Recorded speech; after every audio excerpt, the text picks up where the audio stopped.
Marcus stirred the thick, steaming liquid in his mug with the kind of mechanical patience only a single father could master after years of surviving both diaper blowouts and birthday party disasters.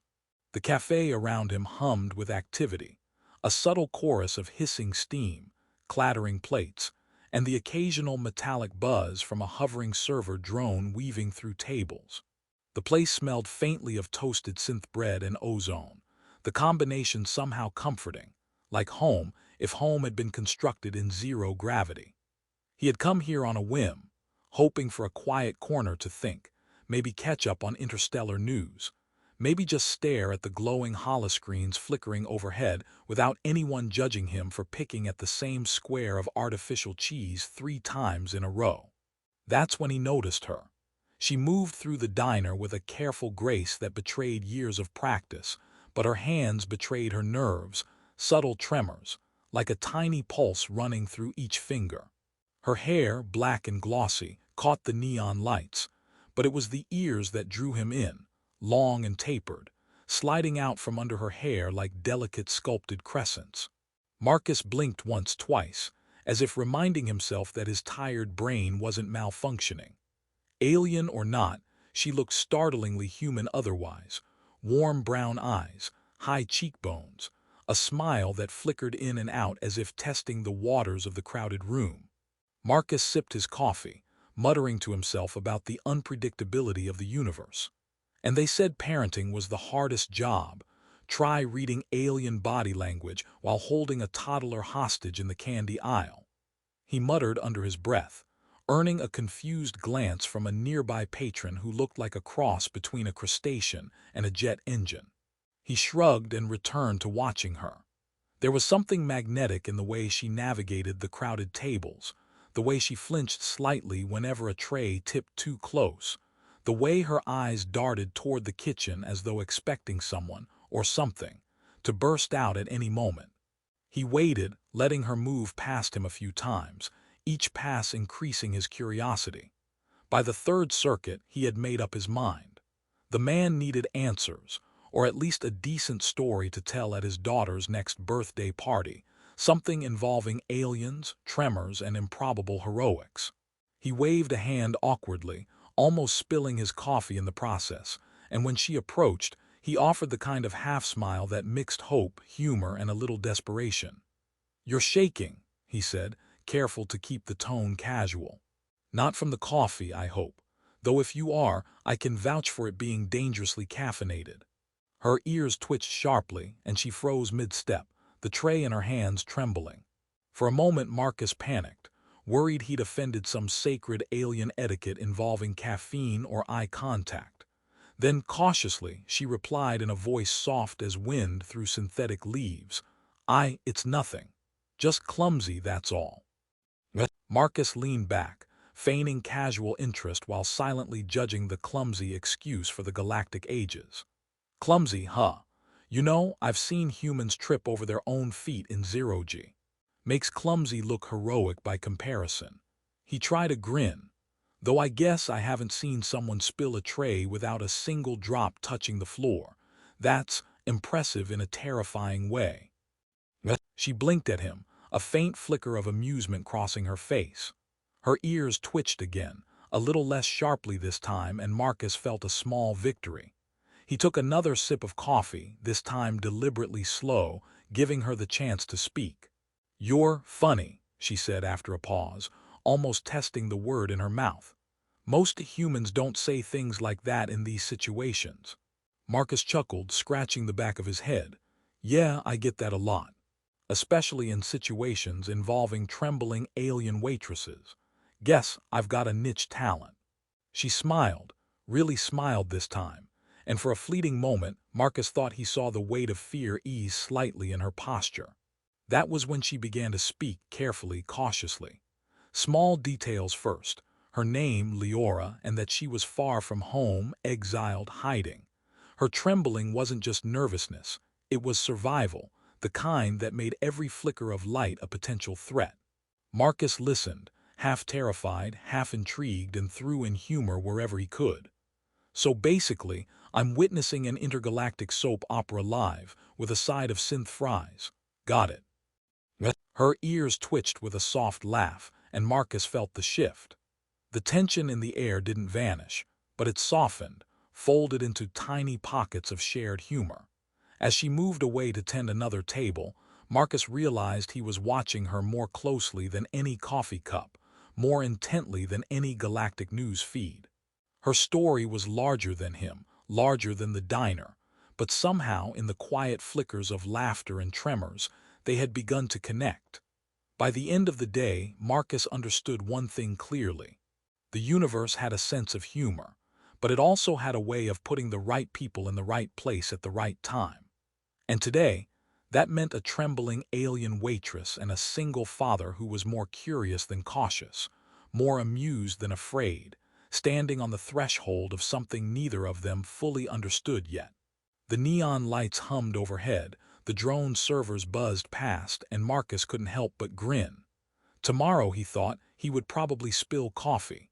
Today, he was just grateful to be here. Marcus had promised himself he wouldn't pry, not really. After all, a trembling alien waitress could have dozens of reasons for her behavior, some as mundane as poorly calibrated gravity plates or a misbehaving anti-spill tray system. But when Leora finally leaned against the counter during a lull, letting a faint sigh escape her lips, Marcus found himself incapable of turning away. "You look like someone just told you your favorite holo show got canceled," he said, leaning casually on the counter, trying to sound nonchalant, though his mug of synth coffee threatened to tip from the force of his enthusiasm. "Not that I condone reading other people's vibes, but I have a feeling this isn't about caffeine withdrawal." Leora's ears twitched, the motion delicate yet revealing, a subtle signal Marcus had started to read without realizing it.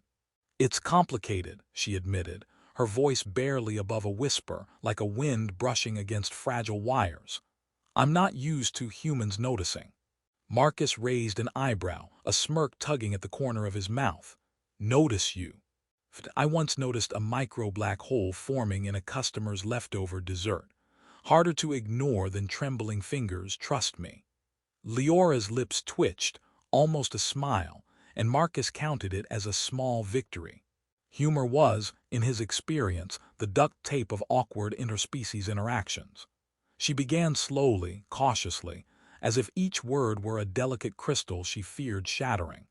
I come from a world far from here, far from any orbit you know. Politics, war, exile.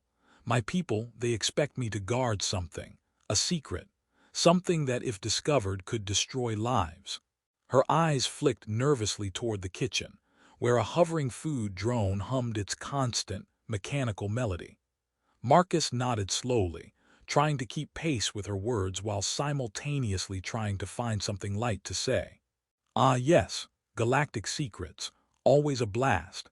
I once hid my mother-in-law's birthday present from her for 3 solar cycles.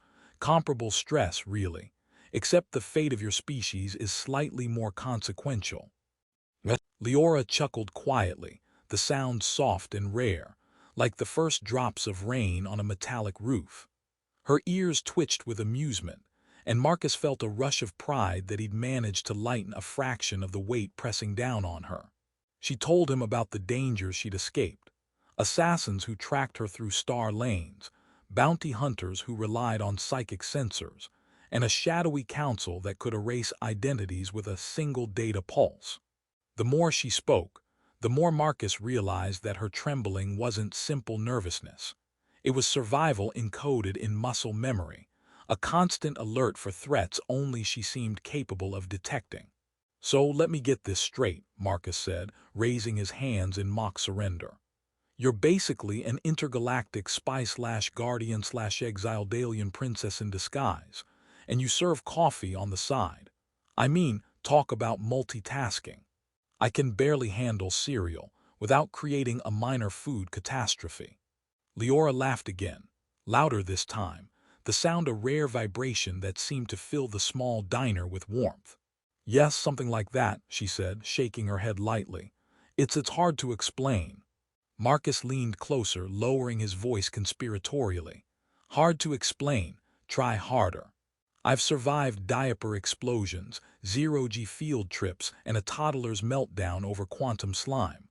I can handle your secret story. Probably. She considered him, the golden brown eyes meeting his with a mix of hesitation and curiosity. Slowly, almost imperceptibly, the tension in her shoulders eased. Marcus could see it in the tiny relaxations, in the steadier alignment of her trembling hands, and in the flicker of a smile that lingered a second longer than before. As they talked, small incidents kept the atmosphere lively. A tray of anti-gravity pancakes wobbled dangerously close to the floor, prompting Marcus to leap up with a dramatic swoop that made Leora blink in startled amusement. "I've got this," he said, catching the tray in a way that was equal parts heroic and ridiculous. "I'm like the superhero of spilled synth food. Call me Captain Coffee Saver." Her laughter bubbled forth, genuine and warm, and for a moment Marcus saw her not as a trembling, exiled alien but as someone capable of joy, wit, and yes, even mischief. Their banter continued, punctuated by brief, quiet revelations about her past, the exile, the secret, the constant flight, but tempered with humor, small jokes, and light-hearted quips about zero-gravity hazards, malfunctioning robot waiters, and Marcus' uncanny ability to trip over flat surfaces. By the end of the evening, Marcus felt a strange sense of camaraderie, a connection that was part trust, part shared humor, and part the unspoken recognition that they were, somehow, allies in a galaxy that often didn't forgive mistakes. Leora no longer trembled as much. The tremor in her fingers became less fear and more anticipation, a subtle signal that she trusted him, if only a little. As the diner lights dimmed and the last drone servers hummed toward docking stations, Marcus realized that he hadn't simply uncovered an alien story. He had been drawn into it. Humor had softened the edge of fear. Curiosity had bridged the gap between species, and the spark of trust between a human man and a trembling alien woman had begun to grow. For Marcus, it was clear that this was only the beginning. The galaxy was vast, Leora's secrets immense, and his single human life suddenly intertwined with something far bigger than himself. And somehow, he thought with a grin, this might just be the most fun he'd had in years. The diner was quieter than usual, the neon lights casting a soft, humming glow across polished metal counters and floating holoscreens. Marcus had just finished a late shift of watching Leora maneuver trays with her usual cautious elegance, peppered with occasional jokes about anti-gravity pancakes wobbling like miniature planets. For a moment, he allowed himself to relax, sipping what remained of his synth coffee and reveling in the small victories of the day. Leora's laugh, her ears twitching in amusement, the subtle tremor in her fingers easing ever so slightly under his light-hearted banter. Then came the subtle hum of a hover engine that didn't belong, a low vibration underfoot that only someone who had survived toddler tantrums and zero-gravity commutes could immediately identify as trouble. Marcus tensed, setting down his mug with a quiet clang. Leora's ears flicked sharply, the motion almost imperceptible to anyone else, but Marcus caught it instantly. "Oh," he muttered, half to himself, half to her. "And here I thought tonight would be calm. Guess the universe doesn't do calm." She didn't answer immediately, her eyes scanning the diner with careful precision. Marcus followed her gaze and saw the sleek silhouette of a hunter drone, its design both elegant and threatening, weaving through tables with surgical intent. Marcus tried to quip, though it came out more as nervous humor than bravado. "Nice of them to RSVP in advance," he said, "though I'd have preferred a warning label." Leora moved quickly but fluidly, guiding him toward the kitchen with a series of subtle gestures. "We need to move," she said, voice low but steady. "They know I'm here and they're persistent." Marcus nodded, his pulse quickening, though he couldn't resist a joke. "Persistent, huh? Sounds like my daughter when she hides vegetables in my shoe, only slightly more lethal, I'm guessing." They ducked behind a service counter as the drone's sensors swept past, narrowly missing them. Leora whispered instructions, her fingers dancing over control panels to manipulate gravity fields and security locks. Marcus, fumbling with buttons he didn't fully understand, felt like a slapstick hero in a zero-G farce. Okay, either I just rerouted the coffee delivery system or accidentally summoned an emergency confetti sequence, he muttered, earning a quiet giggle from Leora. Her ears twitched in amusement, a sign Marcus had come to read like a human smile. Using the chaos to their advantage, they slipped into the alleyways outside the diner, Marcus stumbling occasionally over anti-gravity crates and floating waste containers, while Leora moved with almost predatory grace. She guided him to a small transport pod, sleek and barely noticeable against the backdrop of the bustling spaceport. Marcus climbed in, joking about how he was too old for interstellar cat-and-mouse games, yet secretly thrilled by the adrenaline spike. As the pod lifted, weaving through the station's orbital traffic, Leora finally relaxed slightly, her shoulders easing and her tremor diminishing almost entirely. You're not like the others," she said quietly, eyes meeting his. "Most humans don't even notice me, let alone care about why I'm afraid." Marcus chuckled softly.